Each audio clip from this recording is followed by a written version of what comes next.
Are your friends pissing you off a little bit? It ain't easy when you got standards. Well, in today's video, I'm going to be talking about some criteria and standards to keep when having strong relationships with your friends. If you don't know who I am already, my name is Michael Tabirade, coach and mentor, and I help self-starters and ambitious professional millennials increase their productivity, enhance their performance, realize their priorities, and live their life on purpose.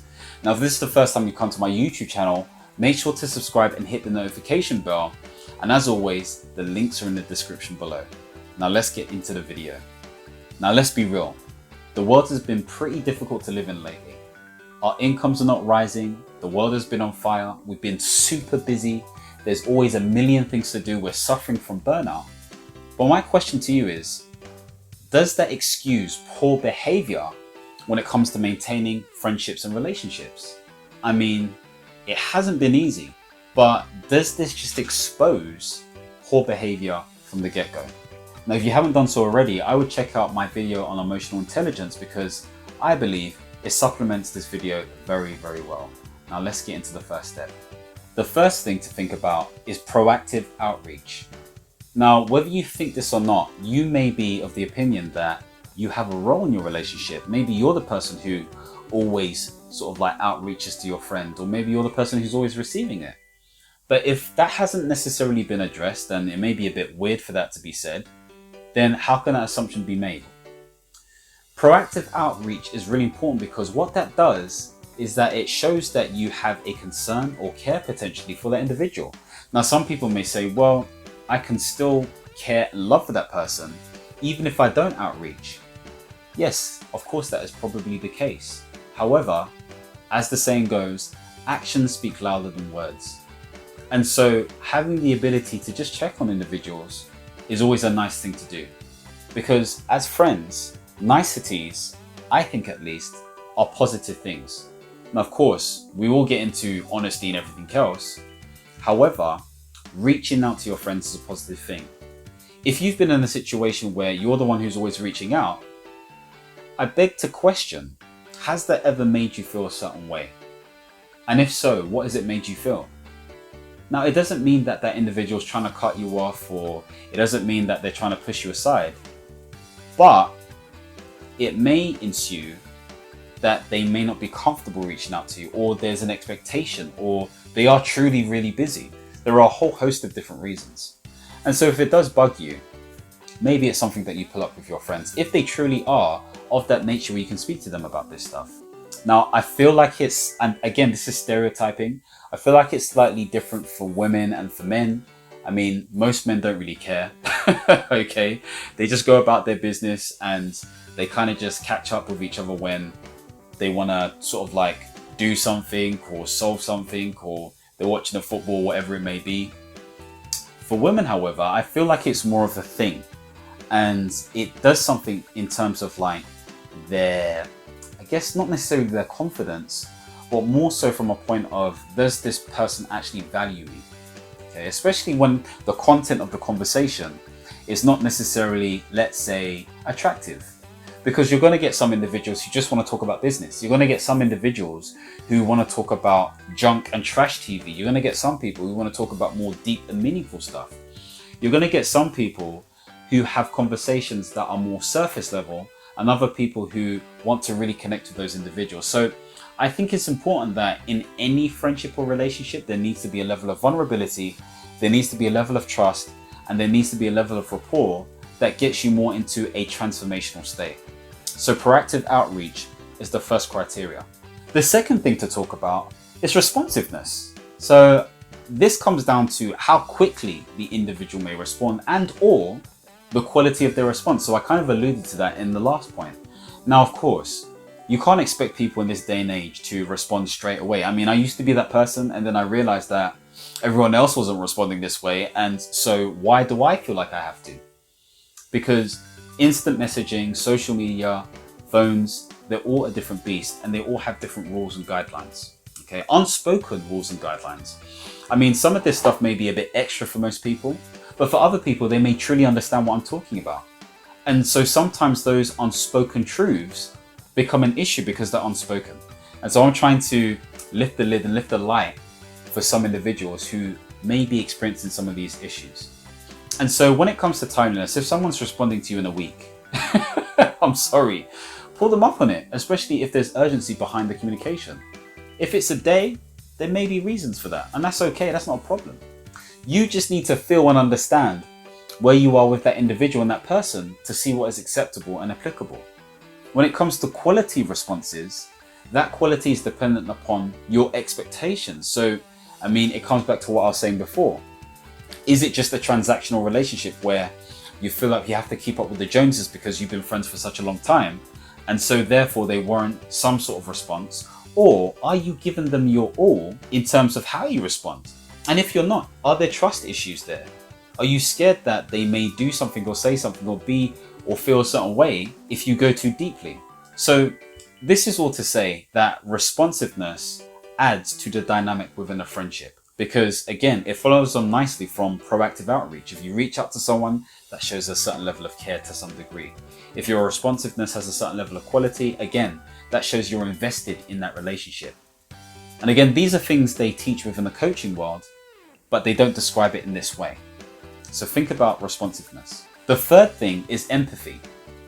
Now, empathy is a really, really important skill. And again, this is linked to emotional intelligence, but it shows a level of understanding and patience that you have with another individual when they are expressing maybe a challenge or a concern. And it's really allowing you to be in their shoes. If you can be in their shoes, then you can understand where they're coming from. And so that understanding gives you a better toolbox in terms of your response, in terms of how you handle the situation, and in terms of how you cater to them as a friend. So empathy is crucial when it comes to creating the glue between you and the other individual. If your empathy level is low, I'm sorry, for many people that tolerance level is not going to be great, because it comes down to care. People want to connect with other individuals. People want to feel loved. People want to be part of a tribe. And so part of that tribe comes down to that empathy and being able to demonstrate that you understand where that person is coming from, because at the basis of that connection is that understanding. And that's what opens up the vulnerability. That's what opens up the rapport. And you move from a transactional relationship into a more transformational one. The next thing is to have coach-like tendencies. Now, I'm not saying be a shrink and sit back and sort of like question them all the time. But what I am saying is have the art of deep and active listening. Make your friends feel like they're being heard. Don't just talk about you all the time. We all do it. We love to talk about ourselves, whether we think we do or not. But if you can put yourself in a position to just listen and then follow up with the right sort of responses that caters that empathy, that caters that responsiveness, then that rapport is built. In addition to that, I wouldn't knock asking questions. I mean, questions are the answer. And so asking effective and powerful questions that put your friends in a position of, wow, that's a really good question. This person really knows me. That is powerful. These are coaching techniques, of course, but you can utilize this in your social relationships. And so really do your best to listen to what is being said before you actually speak. Now, there are some individuals who are like, well, that's not me. I don't feel like I need to talk about myself because in the same instance, I prefer to listen to what other people have to say. That's great. But sometimes that can be suspicious as well. Sometimes that can be seen as dodgy. So you need to be comfortable in your skin to talk about yourself. Otherwise, that can be a red flag. And so the best way to do this is to really see yourself as a personal brand. What story are you telling yourself? What story are you telling yourself? What are your challenges? What are your struggles? What are your successes? What are your wins? What are you trying to do? What are you trying to avoid? What do you need more of? What do you need less of? The more you understand these things and the more comfortable you are at speaking about this stuff, in small doses maybe initially, the better, because that's how you build that trust. There's an underlying theme here. The communication is built on that trust. And you need to be confident enough to have those conversations. And if you don't, you need to think, what is this based on? Is this truly based on our relationship? Or is this based on things that I've experienced beforehand? This may be childhood traumas. This may be mistrust from relatives or friends before in the past. I get it. But at least take the steps slowly to approach overcoming this stuff. And you may need an objective person to help you do this. Your friend may be the best person to help you do this. So trust in their ability to help you. Before I continue, comment below and let me know some of your pet peeves when it comes to friendships. Anyway, let's get back to the video. The fifth thing is loyalty. How loyal are you to your friends? Now, loyalty comes in many different ways and in many different spans. Some people see loyalty in terms of how they interact with their other friends. Sometimes people see loyalty when it comes down to maybe opportunities that are unspoken of. Sometimes loyalty comes in the form of how you defend your friend in dangerous or challenging or difficult situations. They come in many different forms. But if you don't understand what loyalty means to your other friend or even to yourself, sit down and have the conversation. It doesn't stop you from having that. Because once you have that understanding, then your values will determine whether you can run with this or not. You can't just assume everyone has the same level of loyalty. It's not going to work. Sometimes there are situations where maybe you're Brady with someone and you've introduced somebody else to that individual and now they're Brady, but you have no idea what's going on there. And it's almost like, what's the motive there? And the person may have nothing to do with having a motive, but because that communication hadn't been had, it may be dodgy to some people. In other situations, maybe somebody has said something to someone else in your presence and you haven't defended them. Almost like they should get the lashing. Now, maybe you're not good at speaking up and you freeze in those situations, but to that other individual, you could have stepped up. They come in many different various forms is what I'm trying to say to you.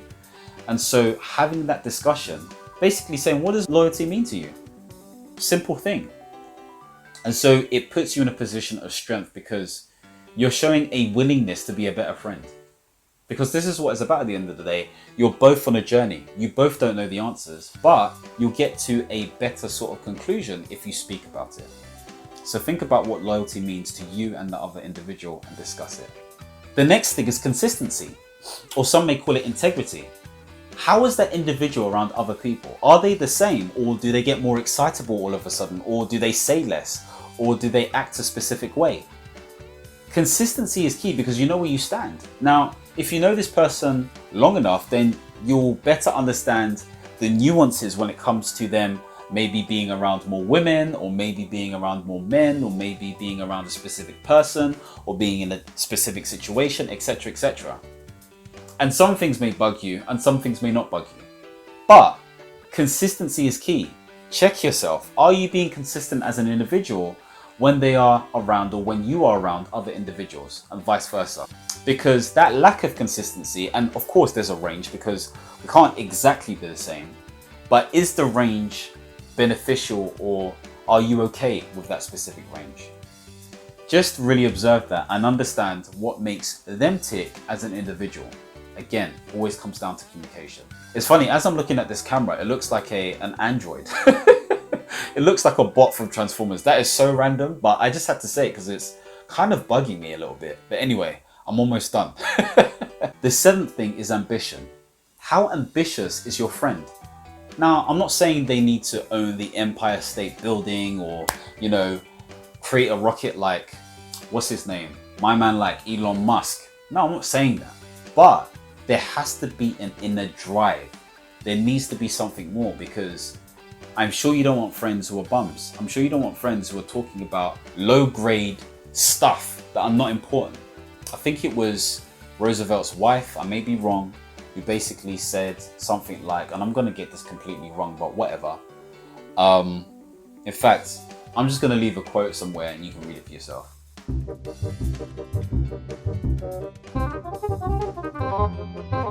Let's get back to the video. Anyway, point being made here is that you need to make sure that your friends are driven. And this is not necessarily, well, it depends how you look at it. This may be an innate feature, but maybe they need someone like you to help them have that drive. I'm not saying if they're not driven right now, you should forget them. They may be going through stuff. Maybe they need an example. But all I'm saying is, when you're all driven, when you all have a motivation, when you all have a goal or goals or a system that you're following, a philosophy in life, a set of values, you're going to succeed more in what you're aiming to do. And so being around those individuals is better than being around a bum. I don't care how that sounds, but it's the truth. So make sure that your friends have some level of drive.